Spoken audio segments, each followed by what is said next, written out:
ኢፍ ዊ ክሬት ሞሜንተም ዊ ዊል ጌት ዘ ጎልስ ዊ ዲዘርቭ።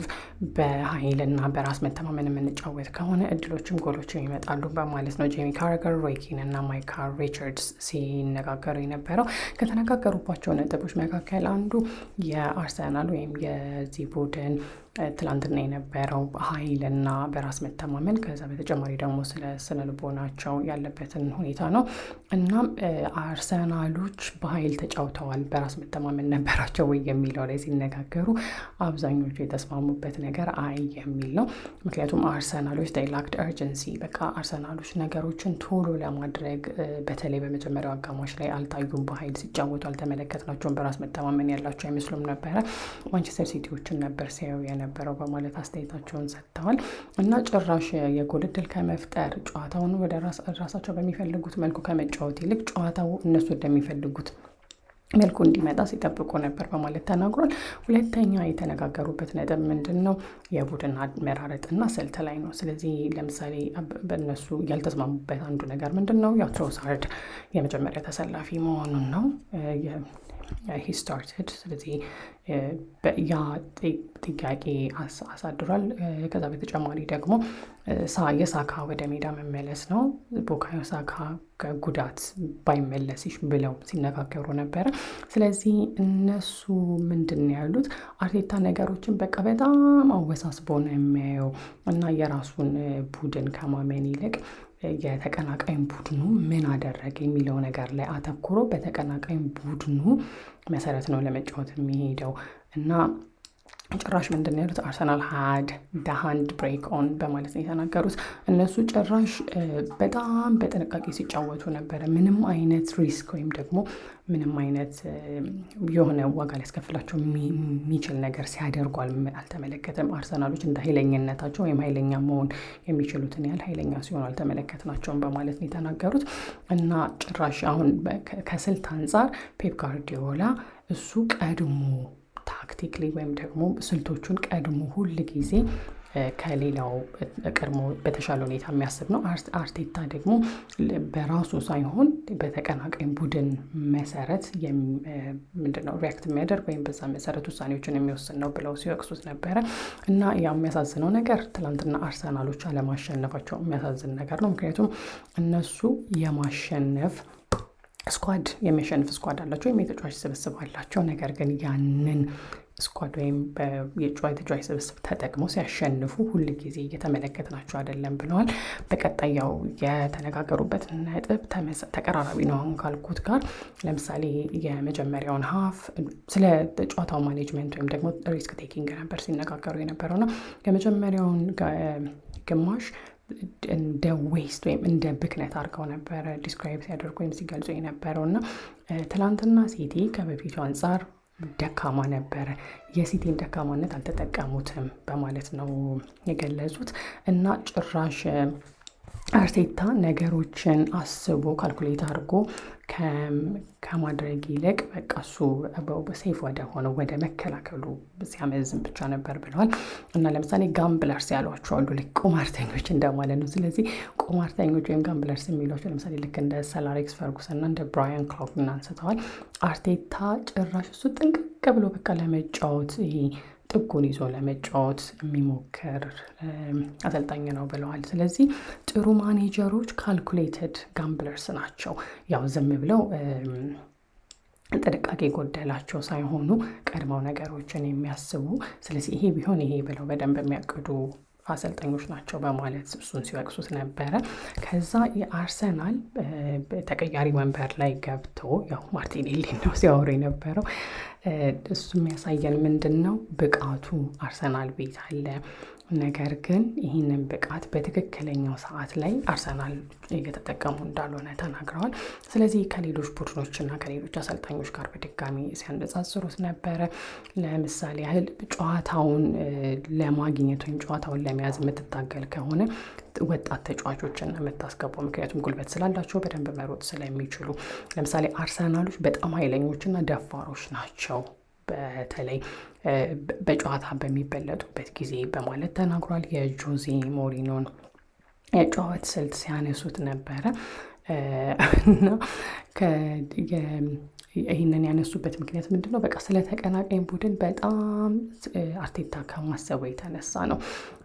እና ደግሞ ለምሳሌ የቀድሞ የሊቨርፑልን ቡድን ሲያነሱ ነበረ። ለምሳሌ ልክ በራፋ ቤኒቴዝ እሱ በሚያሰለጥነው ጊዜ እነሱ ነገሮችን በጣም በቃ እንደ አወሳስበው ከማሰባቸው የተነሳ ፕሪሚየር ሊጉን ለማሸነፍ ተቃርበው ነገር ግን ሳያሸንፉ የቆዩ አሰልጣኞች መካከል አንዱ ቤንቲዝ አይደለ? ስለዚህ ቤንቲዝ ምንም ዋንጫ አላሸነፈም እንዴ ብቻ እንደዛ ብሎ ሲያወሩ ነበረ።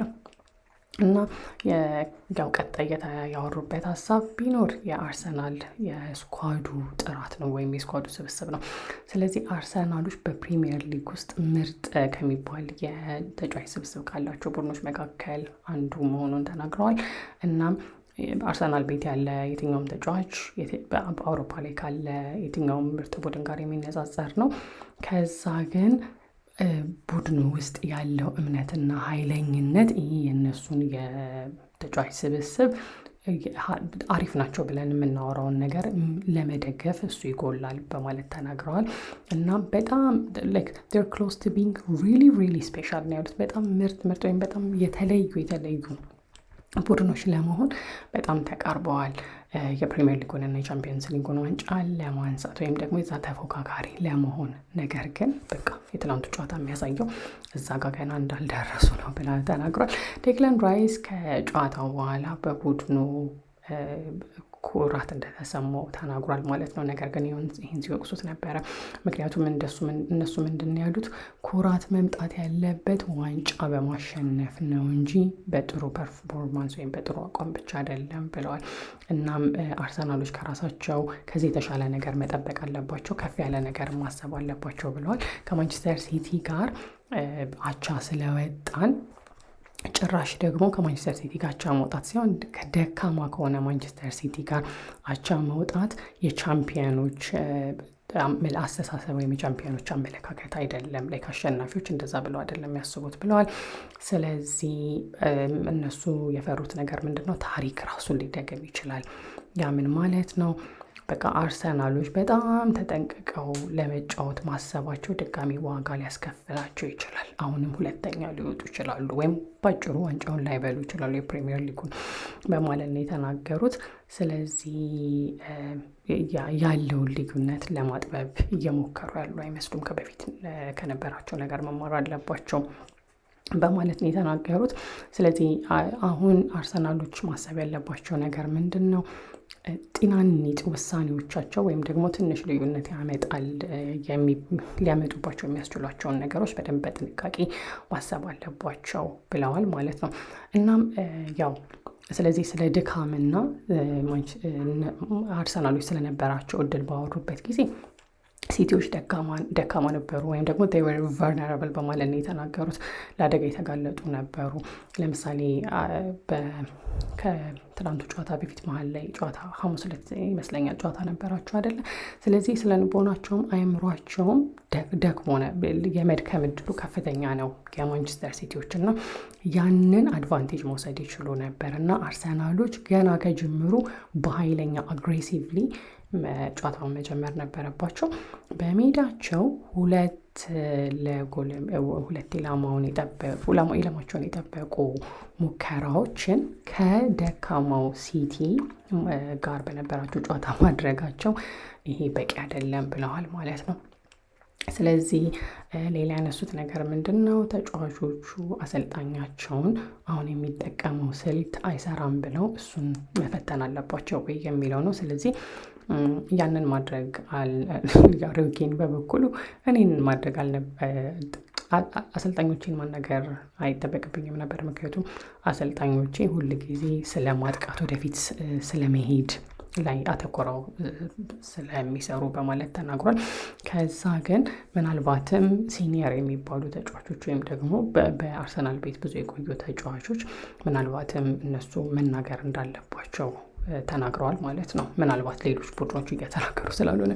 ስለዚህ በአጠቃላይ እነሱ ከተናገሩት ነገር የተረዳነው ነገር ምንድን ነው? አርሰናሎች ተጫዋቾች አላቸው። በቃ ተጫዋቾች አላቸው ፕሪሚየር ሊጉን ለማሸነፍ የሚያስችላቸው። ነገር ግን እምነት ይጎላቸዋል፣ ድፍረት ይጎላቸዋል። በተለይ በትላልቅ ጨዋታዎች ላይ ለመጠንቀቅ የሚያደርጉት ነገር ዋጋ እያስከፈላቸው ነው። ቡድኑን ከውጭ ሆነን ስንመለከተው ልክ እንደ ማንቸስተር ሲቲ አይነት ትላልቅ ቡድኖችን በሚገጥምበት ጊዜ ለነሱ ያለው ከልክ ያለፈ ክብርና ከልክ ያለፈ ፍርሃት ይታይበታል በማለት ተናግሯል። ስለዚህ ማሸነፍ በተለይ ዋንጫን ማሸነፍ ሪስክን መውሰድ ይጠይቃል በማለት ተናግረዋል ማለት ነው።